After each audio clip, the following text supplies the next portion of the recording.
Good morning and welcome back to our video meeting. What are we going to talk about in this episode?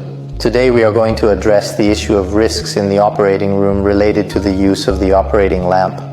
And we are going to do so because the operating room is a delicate environment where any distraction and error can lead to disastrous consequences, and the risks that can come up have extremely relevant repercussions on both the health of the patient and of the user.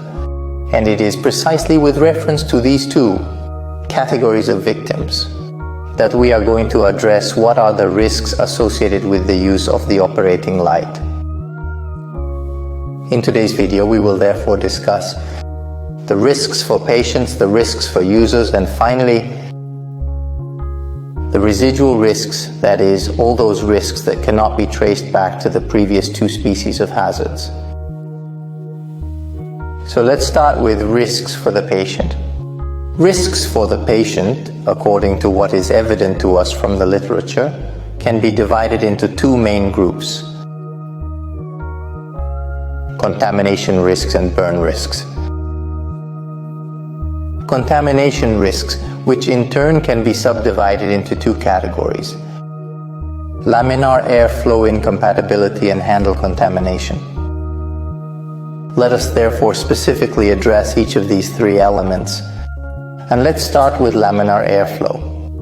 How can the incompatibility of scialytics with laminar airflow translate into a risk for the patient? Well, it translates into a risk to the patient in the moment in which the incompatibility of the scialytic lamp with laminar airflow reaches a level where the beneficial influence of laminar airflow is compromised or even totally neutralized. Laminar airflow is a flux of laminar air that conceptually descends from the ceiling of the operating room and is collected at the bottom of the room. During its descent, it collects with it the various bacteria that occur on the surgical field. The moment an element, in this case the lamp, is placed in the middle of the airflow interrupting it, it is easy to understand that this pathway of bacteria elimination can be gravely compromised. It is very difficult to fully imagine this situation in the absence of pictures, and that is precisely why in a separate dedicated video we will address this aspect in much more detail, so as to provide a more comprehensive overview.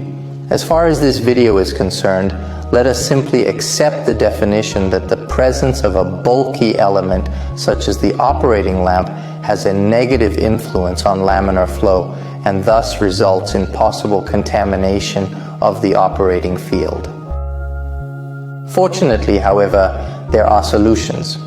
For this issue, we will offer an in-depth discussion of the solutions in the aforementioned dedicated video. Nevertheless, let us detail what these solutions may be. Well, the solution to reduce the incompatibility of a scialytic lamp with laminar airflow is a purely technical solution, i.e., the reduction of the temperature reached by the light body that can be accomplished through the careful choice of the construction materials of the scialytic lamp, which appears as the only solution to minimize this risk.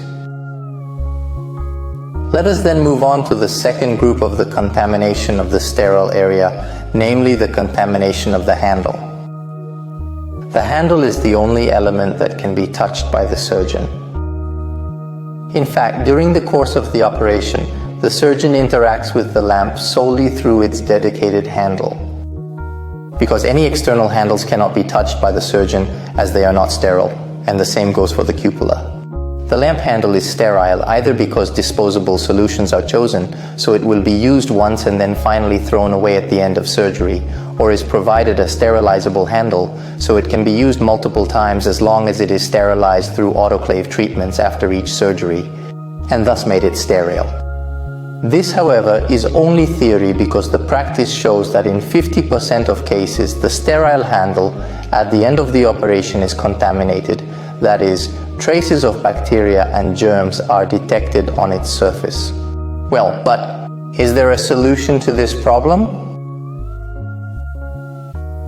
Yes, there is a solution, and the solution lies in reducing to the point of completely eliminating the need for the surgeon to interact with the scialytic lamp, that is, reducing the instances in which the surgeon is called upon to handle the lamp. And how is it possible to achieve this result? It is possible to achieve this by intervening on the technology of the lamp. By applying solutions such as always-on focus technology, whereby the lamp is always focused at any operating distance, it is possible to avoid the surgeon having to interact with the lamp.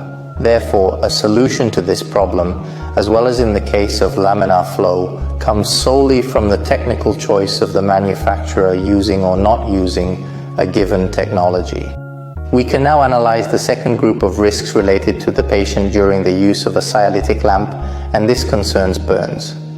3.8% of burns that take place in the operating room are caused by an error in the use of lighting systems. Now, this error in the use of lighting systems is not limited to the use of scialytic lamps, but also considers endoscopic equipment, and it is precisely relative to the use of endoscopic equipment that most burns take place. We must also consider that this statement, which is quite old, does not in fact take into account new lighting technologies. In fact, the LED has allowed a drastic reduction of burns in the operating room, of burns on the operating field.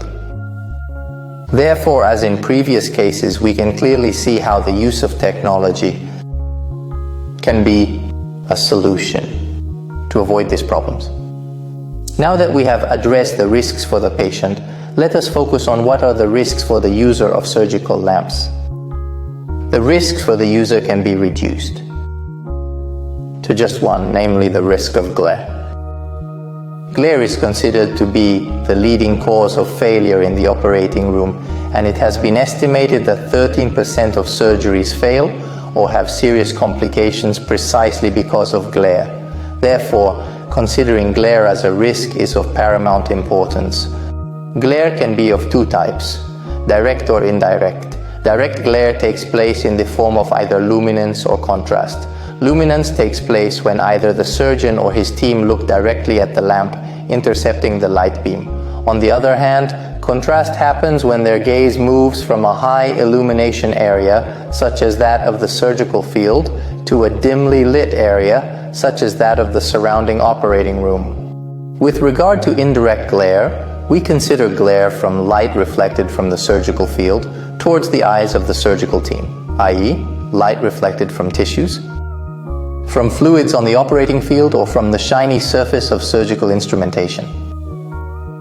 As it happened for laminar flow, since glare is such an important issue in the operating room, we will discuss its nature and the risks that it poses in great detail in a dedicated video. What we would like to at least introduce in this video, however, is an overview of possible solutions, because as we have seen in previous cases, technology plays a central and fundamental role in reducing this risk to the point of almost eliminating it completely. In fact, indirect reflection technology, together with the implementation of a compensation area, are two technical solutions that result in the almost total elimination of glare from surgical lamps. Let us now finally consider residual risks, that class of risks that, while still relevant, cannot be categorized either as risks to the patient or even less as risks to the user.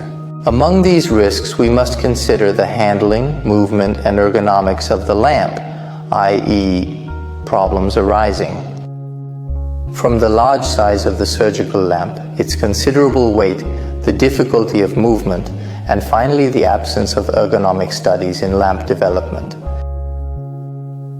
Basically, we can see that one element unites all these risks, namely a technical inability of manufacturers to offer an adequate product studied specifically to reduce these risks. Risks that gain relevance the moment we consider their effect on the result of every operation, as well as their consequences on the health of the surgical team in the long term. Indeed, the consequences of poor handling, difficult movements, and lack of ergonomics are reflected in musculoskeletal pain, difficulty in handling and redirecting the light, irritation, distraction. In conclusion, therefore, we have seen how there are many risks in the operating room from the use of operating lights. They are many, although they can be classified into two categories: risks for the patient and risks for the user. In both cases, we have seen how technological development and technical choices perpetrated by suppliers and manufacturers can improve to the point of eliminating these risks, thus helping to make the operating room a safer environment. Thank you for your attention, and I would like to invite you to subscribe to the channel in order to stay up to date with all the fascinating developments in the field of surgical lights. Thank you and have a great day.